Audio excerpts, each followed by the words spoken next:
ମୁଁ ମଧ୍ୟ ଯାଉଛି ସେଇ ସ୍ପ୍ରିଙ୍ଗ କରିବାକୁ। ଭାଇନା ଯାଇ ଘରକୁ ଯାଉଛନ୍ତି ବର୍ତ୍ତମାନ, ତାଙ୍କ ଖାଇକି ବୋଧେ ଆସିବେ ତ।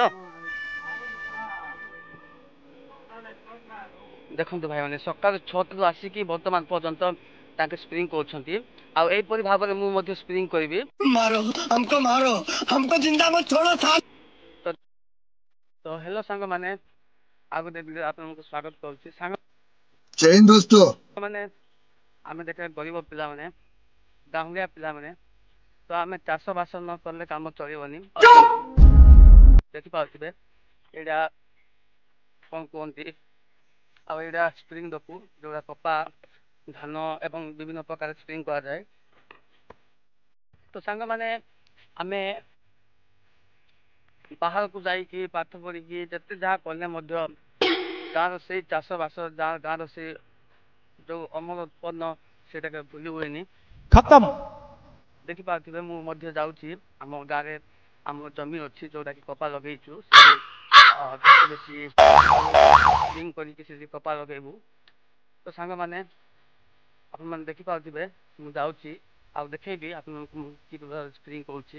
ବର୍ତ୍ତମାନ ମୁଁ ଯାଉଛି ସେ ଆମର ଇଏକୁ। ତ ଭାଇନା ଜଣେ କାମ କରିକି ସକାଳୁ ସକାଳୁ କାମ କରିକି ଆସୁଛନ୍ତି। ତ ଭାଇନା କାମ କ'ଣଟା କଲେ? ଦୋସା ହଉଥିଲା ଆଜି, ତ ସରିଲା କାମ? ଦେଖିପାରୁଥିବେ ଆମ ଗାଁରେ ଏହିପରି ଭାବରେ କରନ୍ତି। ମୁଁ ମଧ୍ୟ ଯାଉଛି ସେଇ ସ୍ପ୍ରିଙ୍ଗ କରିବାକୁ। ଭାଇନା ଯାଇ ଘରକୁ ଯାଉଛନ୍ତି ବର୍ତ୍ତମାନ, ତାଙ୍କ ଖାଇକି ବୋଧେ ଆସିବେ ତ। ଓକେ, ତ ଦେଖିପାରୁଥିବେ ଆମ ଟମି ଜଣେ ଅଛି ଏଇଠି। ତ ମୁଁ ଆପଣଙ୍କୁ ଦେଖେଇବି ଆମ ଭାଇନା ଜଣେ ବି ସ୍ପ୍ରିଙ୍ଗ କରୁଛନ୍ତି।